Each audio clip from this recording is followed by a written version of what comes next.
Hello everybody, welcome to episode 4 of the Check-In. Now, tonight we'll be talking a movie that we just got out of, so it's a first reaction, The Incredibles 2. Incredibles 2. Wow, is all I'll say. What, do you want to say anything to start us off?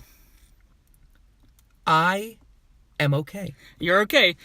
But, before we say any more of our opinions, I do want to start off with the first film, as you kind of should, before watching the second film, because it's a direct continuation. I love the first film so much, because thrillers are my favorite genres of film, even when I was a kid. And when I was about 9 years old when the first one came out, I remember watching that, and just, my mind just dropped, and I loved it so much. I love spy movies, mainly in that thriller genre as well, and so anything that they can bend the genre with and make it a unique original piece was astonishing in my opinion. So that's why I love the first one. That's my third favorite Pixar movie of all time, and I don't think it'll change, at least in the future. Well, what about you? How do you feel about the first one? I think that as a kid, it was really interesting to see superheroes portrayed from a different angle.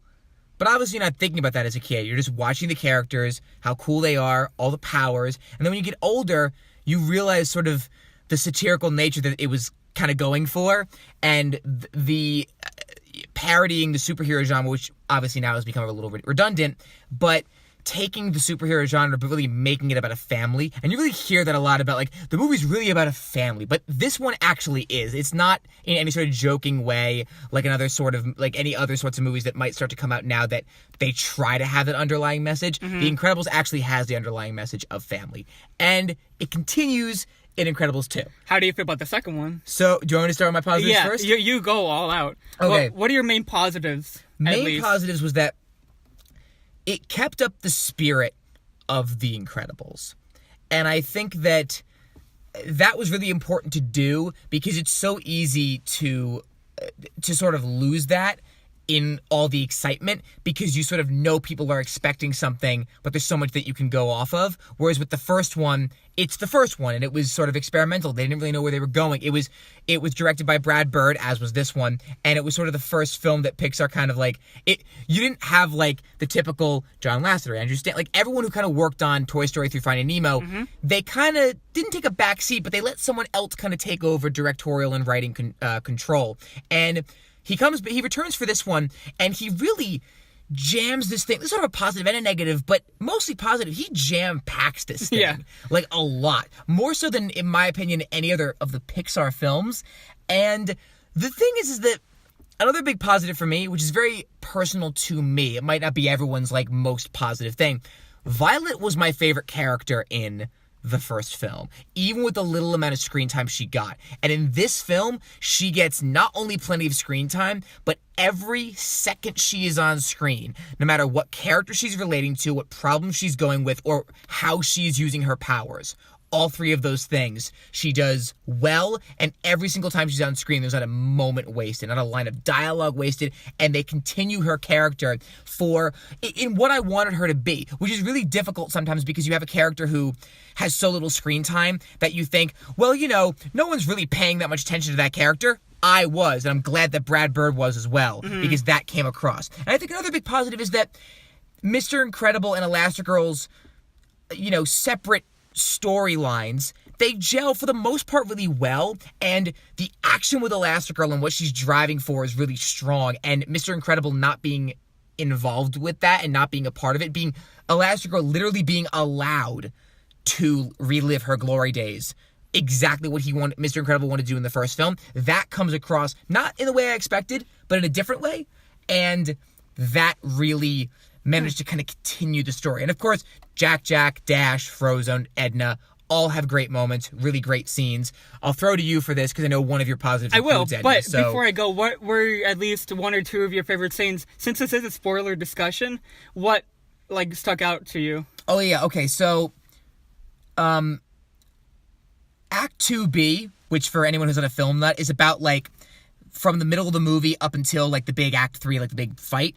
That was I kind of do agree. Significantly not a great part of the film, but as a result, and keep in mind, spoilers everybody, there's a scene where they figure out that the Incredimobile has been, like Jay Leno collects cars. There's some guy who's gotten it, but Mr. Incredible still has the remote. So Dash sees on the TV Mr. Incredible controlling the car from afar. So when some of the supers who have been hypnotized, we'll get into that, come to attack Dash, Violet, and Jack, and Frozen's kind of helping him out. I really like Violet's use of the powers, and it's very fan servicey, but it's a really, really, really, really great scene. Definitely. And I know I'm a little biased to Violet, but like again, there's a tender scene with her and Mr. Incredible, which I don't want to get into without any context, but that's really, really good. And a lot of the family scenes are really good because they are scenes. The action sequences are action, so they're different. But as far as scenes go, those are my favorites. But I'll throw to you. Yeah, I completely agree. This movie is a blast. The best positives I can give it is that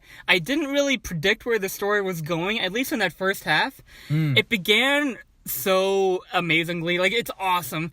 Kids and, I was going to say kids, children and adults alike will love what they do with how they introduce it, with the logo, with the cold open, and then just go straight on with the Underminer.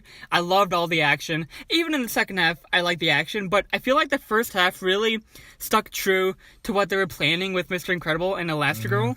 I love her missions, and what I'll say by that is that in the first half, you really get the idea that she's going on this trip without him, and I love the stuff when he's at home with Jack and the raccoon is funny. But my favorite scene, I agree with you, is with Violet, who is my favorite character as well, with her and her dad basically talking it out, and the last emotional context scene in the film with them together. But my favorite moment, like you in the car, Edna and Jack, that is, in my opinion, the moment where the theater just uproared in laughter, and I couldn't stop, and I didn't see that coming, and I loved what they did.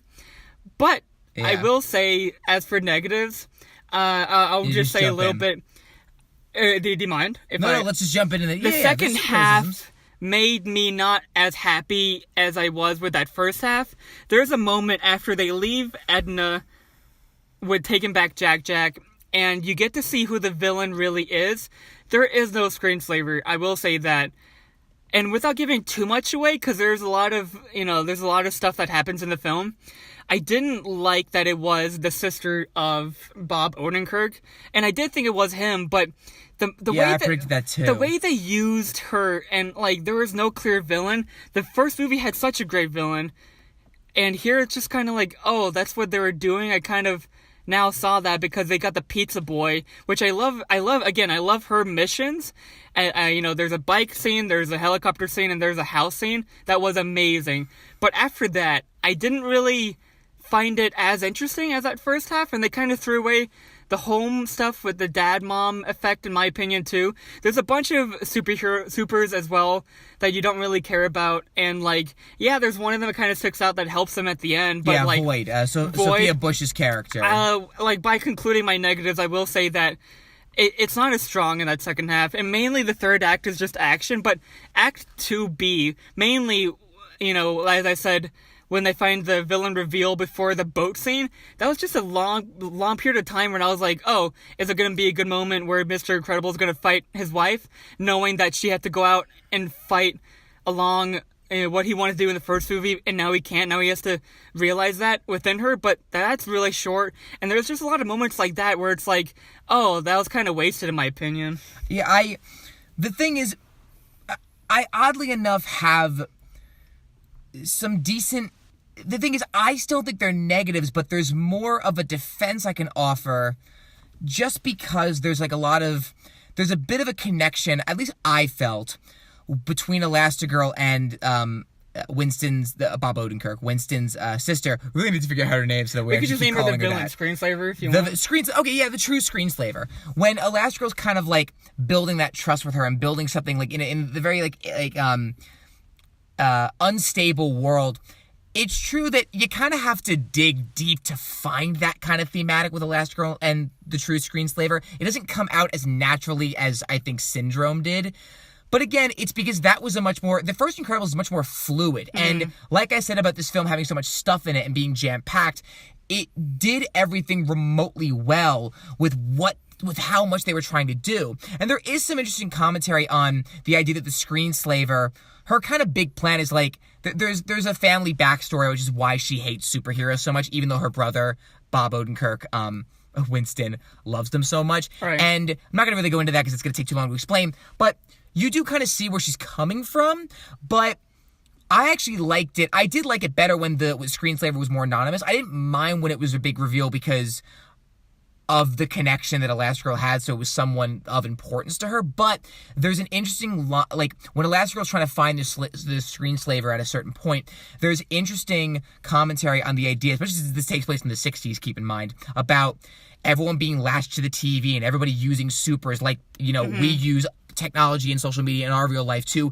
not really experience things, but be away from the experience. And it's not in the same way of Thanos, where it's like, oh, he's making logical sense even though I disagree with him. This was so brief and so quick that you have to really latch on to be like, ooh, interesting social commentary. But it is still there. And I do appreciate that it's there given all the stuff that's like so overwhelming. And I think that the other negative is that I feel like one thing you really have to keep in mind is that don't go, if you thought Incredibles was perfect, which no movie's perfect, but for the lack, for lack of a better argument, Incredibles is as perfect as it gets. Don't go into Incredibles 2 looking for it to be perfect in that way, which is not a great thing to say, like, well, so it's not as good as the first one, but it's also not a bad thing to admit that it's not perfect, but it's doing more things and making the world more vast and developing more characters in a more interesting way, albeit not all of it completely lands. But that's why I had more of there wasn't a moment where I disliked it, like, oh, this moment. It was more, for me, it was like a bumpy ride where it was like, oh, this is kind of where they're going, okay, and oh, this is okay. So it was more like piecing together in my mind, but I was enjoying the piecing together. And by the time we got to the ending, Dash and Vi have been such a big part of it because the kids have always been my favorites, not just because they're the kids and because they have this, that, the other. They've genuinely been so interesting to me that when you do include them, the negatives really start to go away. And I think that that's not to say that, like, oh, Dash and Violet hide the negatives. No. Because if Dash and Violet weren't as good, they wouldn't be able to. You can't just put them in there and be like, they overcome some negatives. They have to be well done. So hard work on those characters minimizes the damage of some of the maybe weak handiwork with the other parts of the film, including the supers that have been in hiding, who, Elastigirl, you allow me to sort of expose myself and expose myself to the world and be like, look, I am a superhero and I can be proud of that and not hide it anymore. And there was a little bit of nice moments with them until they kind of become just the screenslaver's victims. But, you still have all those things in there. I think I was driving to a point that I forgot about with that. But you know what I mean in terms of that sort of, those elements of it. You know what I mean? Say that, I agree with you. It's not a bad movie, and it's very entertaining. And I will say that even though the first one might be technically better made through its editing, through its writing, here, I never, like, a smile never left my face. And even if I was kind of like, at some points for that second half mainly, I still liked it, and the action was great. And with any other movie, it would have been maybe a little bit better, but it's not even like a Deadpool 2 effect. In no way is a sequelitis. In no way is it like, oh, it's just not as good. Because I won't even be mad if some people, like, I liked it as much as the first one. I'll be like, okay, good for you. But I personally didn't. And, the first movie was such an A+ movie. Here, it's an A- movie, a strong A-, and in between a B+, but it's still an absolute full price. Not even a low, not even a high, just a regular full price movie. And what's nice is that it's a second watch movie as well. Yeah. But it's not in the same way that, like, it should get better in the second watch, like, too. It's not like if you watch correct me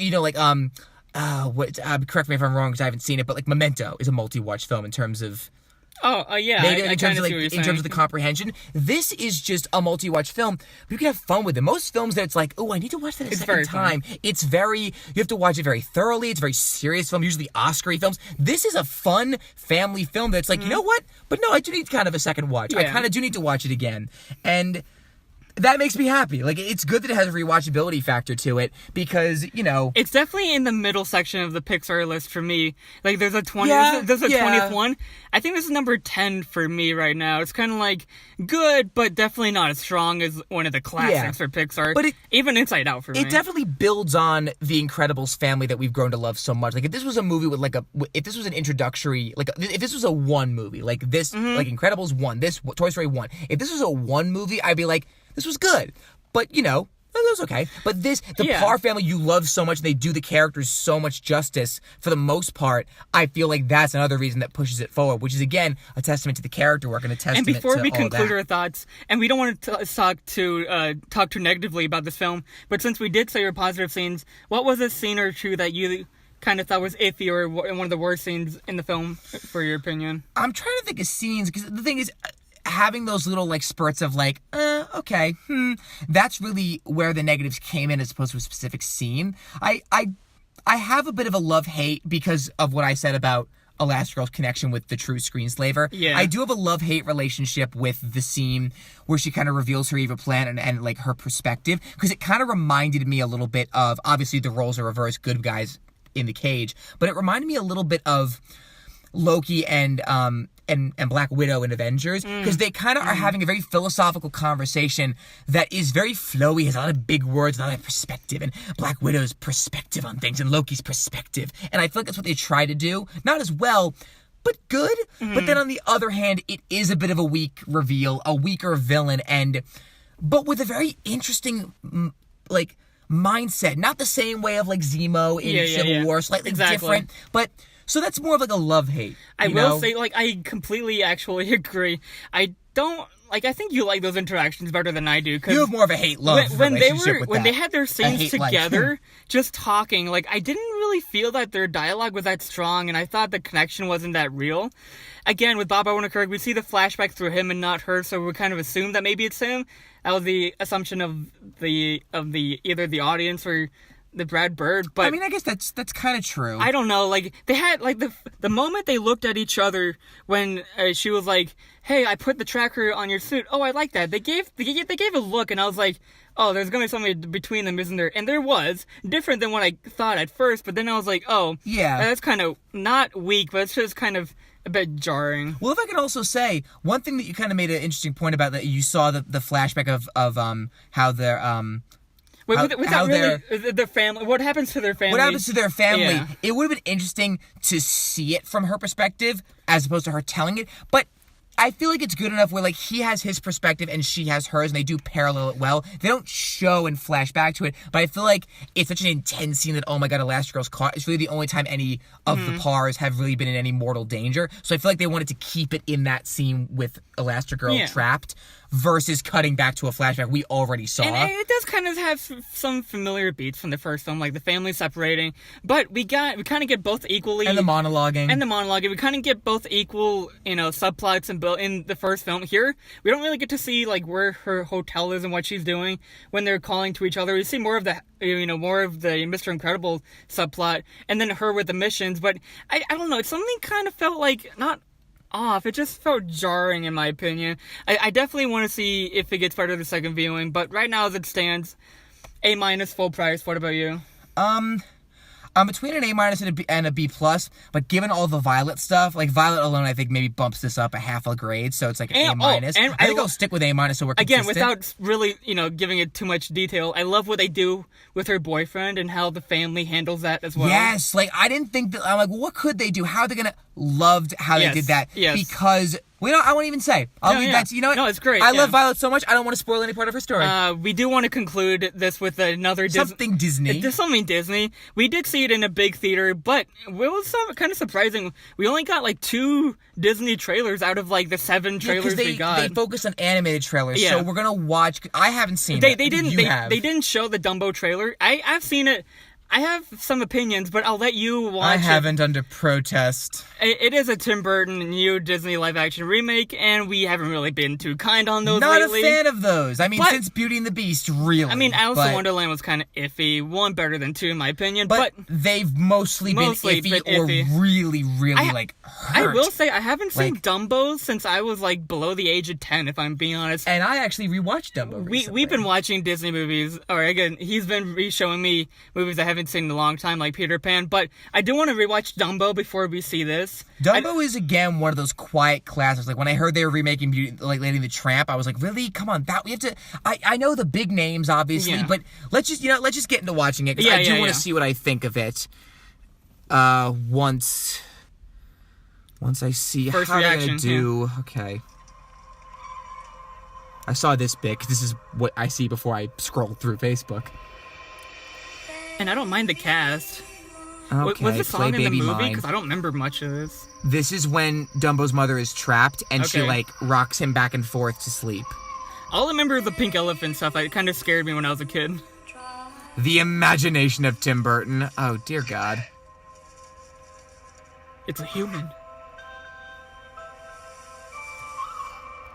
Okay. Here, no matter how small.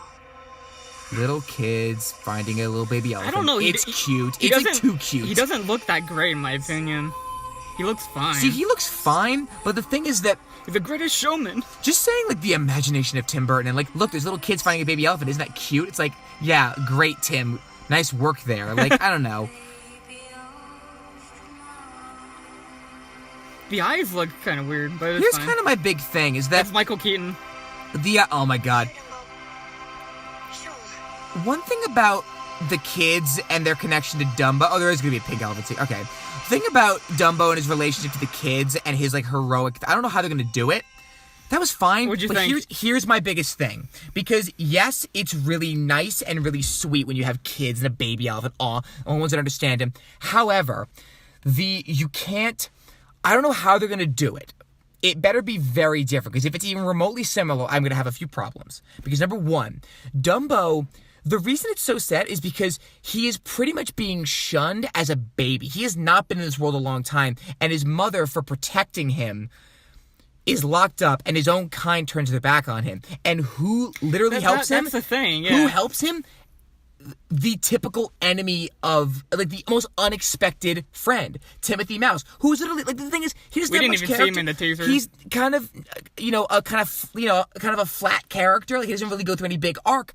He's just a genuinely nice, has a bit of an attitude person, Mouse, who goes through, knows, like, kind of what the right things are. But I feel like that's the whole tragedy of him leaving his mother. And I feel like when you have him leave his mother, but then you leave him with other people who love him, like, the thing I've learned about screenwriting, and it's a terrible thing to say unless you're a writer, which is your job as a writer is to make the character as miserable as possible, as miserable as appropriate for your story. Dumbo creates so much sympathy and not just awe, because awe is like little Dory and Finding Dory is awe, although that's a certain amount of sympathy Right. or empathy. Like, you generate a certain amount of care for Dumbo and, like, feel sorry for him because of his predicament, because of the fact that he is so alone with this one friend. But it seems like, number one, he is surrounded by people who care about him. Number two, he already can fly, which the whole element of flying, that's the triumphant moment of this little, like, the idea that he is such a nobody and he has this big disadvantage that people make fun of him for, and he uses that disadvantage to prove them all wrong and become pretty much the most unique being. The fact that they're already showing that, and the fact that they're probably just going to have, like, an interesting sort of circus thing, the more I think about it, the more I'm actually like, no, it's not that it's even going to be hate-worthy. It's just going to feel wrong. Too bland. What I really think of it, to combat what you said, I do agree. There's not much disagreement here. And Dumbo's never really been one of my favorites, and like I said, I haven't seen it in a while, so maybe that's a partial effect. But the people around him, they're so inconsistently off, where they don't really treat him well. From what I remember, they kind of use him as every other circus animal, and they're like, hey, look at this, Yes, you're showcase right. attraction. You are right. And it's like, oh, I don't really, no one's really likable. They're unlikable characters, and the mouse we don't even see in the teaser. But what I will say... They make Dumbo a clown. Literally, they brand him a clown. What I will say is that Disney kind of does great with teasers. Even Beauty and the Beast had a great teaser, the live action one. Yeah. And I'm sure Lion King will as well. So, like, I'm not excited, but hey, we'll definitely see it. But you know what's another thing, just to kind of wrap up, because I did think about this, is that the thing with Dumbo is that I feel like, and this is why I'm also very wary about why they're making this film, like you said, Dumbo's never really anybody's favorite, especially when they get older. Yes, it's a cute little elephant. It's still a good movie, but it's no one's favorite. I feel like there's a big element of that elephant. Yeah. That Oh my is gosh. that is geared I see what you that did is there. geared toward kids, and I'm afraid that not the genuine emotional storytelling, but the more realistic marketing. We have to make sure everyone can rewatch this, even mothers and fathers. And it's like, well, no, because that's not what you should do. Like, here's the thing, if you're Disney, people will watch you anyway. You don't need to improve your marketing by saying we need to make Dumbo bankable, because that is one of the most cynical statements I've ever heard in my entire life. Making Dumbo bankable. How about you just watch the hour and 5-minute film? Oh, is it that short? Super sweet. It's so I don't short. remember that, yeah. It's very, very short, and it's Now it's going to be like succinct. 90 minutes. And I'm not If saying, not longer. here's my problem. I'm not saying I'm not open to a different adaptation, but the director they've got, the way they've done their live action ones, the way I kind of think back and think, even if I found the films okay, like Jungle Book, I think back and I'm like, well, wait, what about that though? That wasn't necessarily a good choice. Looking back, it just doesn't seem like something that they have, that they're putting, not that they don't put a lot of heart in it, they're putting the wrong amount of heart. Right. They're putting, Without going too much about Dumbo, I'll end it off by saying that we'll see it. We'll see. Pete's Dragon is my favorite one so far because that was a hidden gem, but I do have more faith in Mulan and Aladdin, if I'm being honest. But we both agree, going back to Incredibles, that 1 is better than 2, yeah? Oh, yes. And 2's not bad, it's just even better than Finding Dory, I agree. And I kind of liked Finding Dory, like, I kind of a lot, but not like, I loved it. But I pretty much loved Incredibles 2 for the most part.